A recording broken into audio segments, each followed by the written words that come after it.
بسم اللہ الرحمن الرحیم۔ السلام علیکم۔ کہانی ہب آفیشیل میں خوش آمدید۔ آج پھر دوستوں میں آپ کے لیے ایک بہت ہی اچھی اور سچی کہانی لے کر آئی ہوں۔ نئے آنے والے دوستوں سے گزارش ہے کہ وہ میرا چینل کو سبسکرائب کریں اور بیل آئیکن کو پریس کریں۔ تو چلیں بڑھتے ہیں کہانی کی جانب۔ یہ 1980 کا واقعہ ہے۔ میں اپنی ہونے والی بیوی ناہید کے ساتھ بذریعہ شپ دبئی جانے کے لیے تیار ہو رہا تھا۔ میرا نام محمود حسن ہے۔ میرے ماں باپ وفات پا چکے ہیں، آگے پیچھے کوئی نہیں ہے۔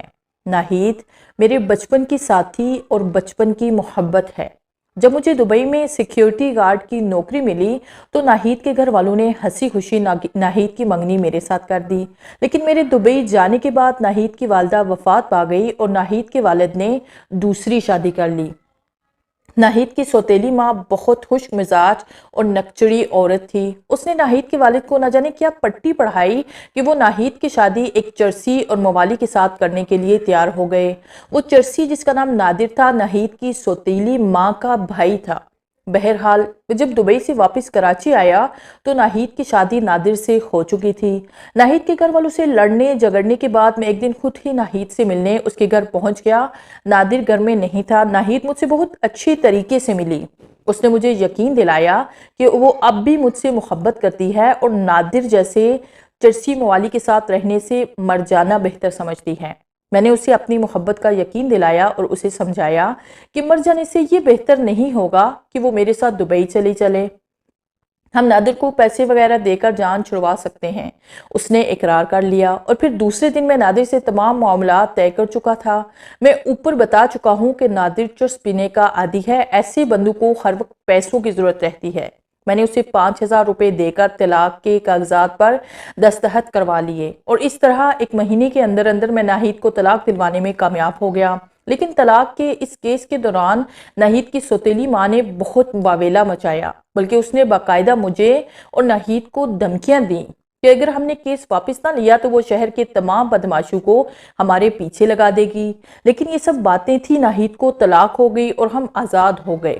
طلاق کے بعد ہم نے فیصلہ کیا کہ شادی دبئی جا کر کریں گے۔ میں دبئی جانے کے تمام انتظامات کر چکا تھا۔ ناہید کا پاسپورٹ اور ویزے کا بندوبست کر چکا تھا۔ حالانکہ ان کاموں میں کافی دیر لگنی چاہیے، لیکن پیسوں کی وجہ سے یہ تمام کام چٹکی بجانے میں کمپلیٹ ہو چکے تھے۔ مجھے اگر کچھ ڈر تھا تو وہ ناہید کے باپ کی طرف سے تھا۔ وہ اب بھی ناہید کو مجھ سے چھین سکتا تھا، لیکن شکر ہے کوئی خاص واقعہ پیش نہیں آیا اور میں اور ناہید بخیر و خوبی صبح 10 بجے اپنے جہاز، جس کا نام المومن تھا، پر پہنچ گئے۔ پورٹر ہمارا سامان جہاز پر پہنچا چکے تھے۔ المومن ایک چھوٹا سا خوبصورت جہاز تھا جس میں 150-200 مسافروں کے سفر کرنے کی گنجائش تھی۔ 10:30 بجے جہاز سے سیڑھی ہٹا لی گئی۔ ناہید اتنی خوفزدہ تھی کہ وہ عرشے کے ساتھ لگی ریلنگ کے پاس کھڑی بندرگاہ کی طرف دیکھتی جا رہی تھی۔ میں نے اسے کئی دفعہ اندر کیبن میں لے جانا چاہا، لیکن اس نے صاف انکار کر دیا۔ 11 بجے جہاز نے لنگر اٹھایا۔ جہاز کے لنگر اٹھاتے ہی اچانک ناہید کے والد بندرگاہ میں داخل ہوئے اور جہاز کی طرف دوڑ لگا دی۔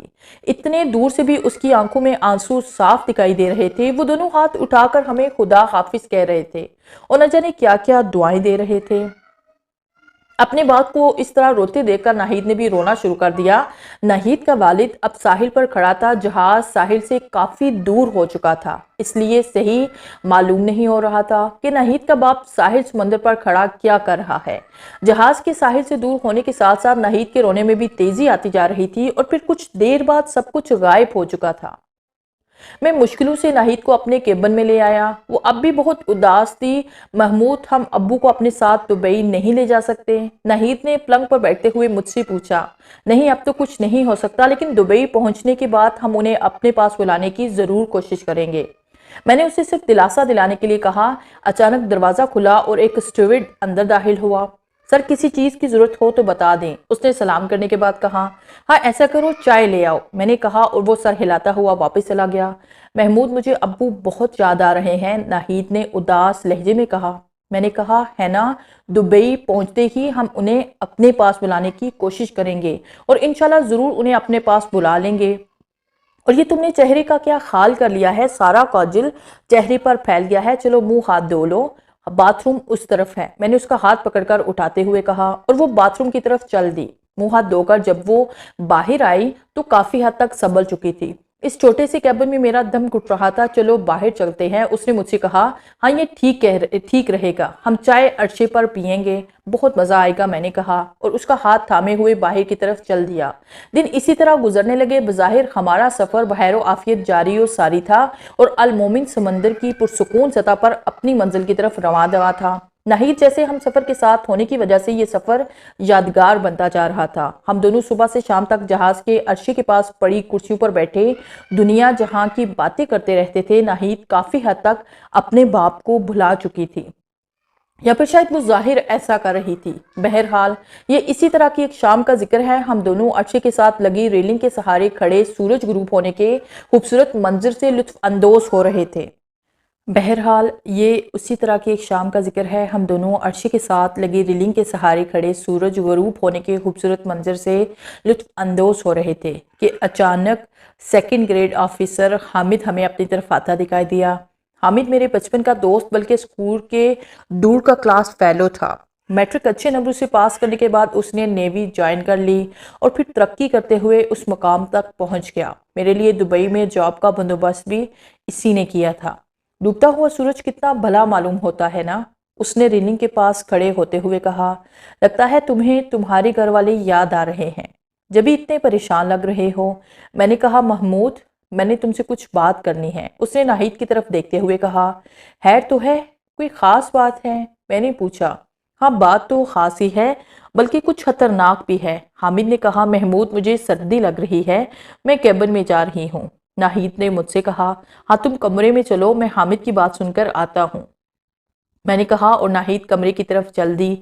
تمہاری منگیتر بہت سمجھدار ہے، میری بات جلدی سمجھ گئی۔ بہرحال بات کچھ عجیب سی ہے۔ کپتان عبداللہ نے جہاز کے طاقتور اور دلیر مسافروں کو نیچے خال میں جمع کرنے کا حکم دیا ہے، کیونکہ جہاز کی صورتحال کافی گمبھیر ہے، کسی وقت بھی جان کے لالے پڑ سکتے ہیں۔ حامد نے کہا تم نے تو مجھے بھی پریشان کر دیا ہے، ایسی کیا صورتحال ہے جس کی وجہ سے جان کے لالے پڑ سکتے ہیں؟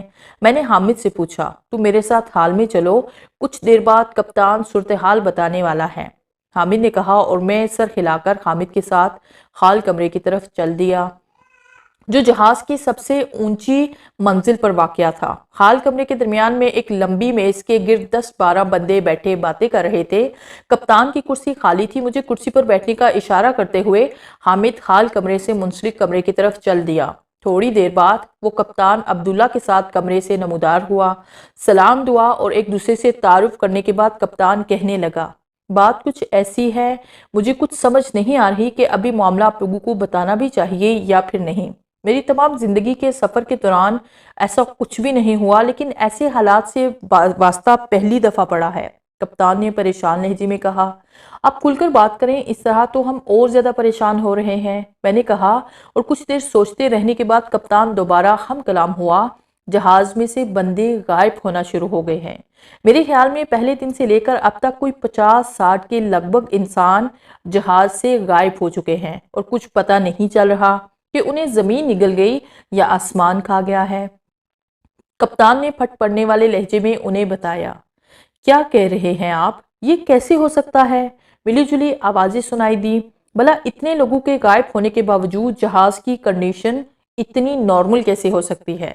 ایسی سچویشن میں ہمیں اپنے ارد گرد کا ماحول اتنا پرسکون تو نہیں ملنا چاہیے، بلکہ میں تو افراتفری کا عالم مجھے یہاں پہ دکھنا چاہیے۔ لوگ تو بہت خوش خرم اور مطمئن ہیں، میں نے اپنی حیرانگی پر قابو پاتے ہوئے کہا۔ دراصل ان وارداتوں میں جو بھی بلا یا مخلوق ملوث ہے وہ ایک رات کے اندر پورے ایک گھرانے کو غائب کر دیتی ہے، یعنی کہ التجا کرنے کے لیے یا پھر کسی اور کو بتانے کے لیے کسی بندے کو نہیں چھوڑتی، اور جس رفتار سے وہ انسانوں کو غائب کر رہی ہے اس سے تو ایسا معلوم ہوتا ہے کہ وہ ایک رات کے اندر 10-15 انسانوں کا صفایا کر رہی ہے۔ میں بلا یا کوئی اور مخلوق اس لیے کہہ رہا ہوں کہ یہ کام کسی انسان یا جانور کے بس کا نہیں لگتا۔ اب آپ مجھے مشورہ دیں کہ ایسے حالات میں ہم کیا کر سکتے ہیں؟ عبداللہ چونکہ بہت پریشان تھا اس لیے اس نے کوئی بات چھپانے کی کوشش نہ کرتے ہوئے سب کچھ صاف صاف بتا دیا۔ آپ نے گم ہونے والے انسانوں کو جہاز میں اچھی طرح تلاش کیا؟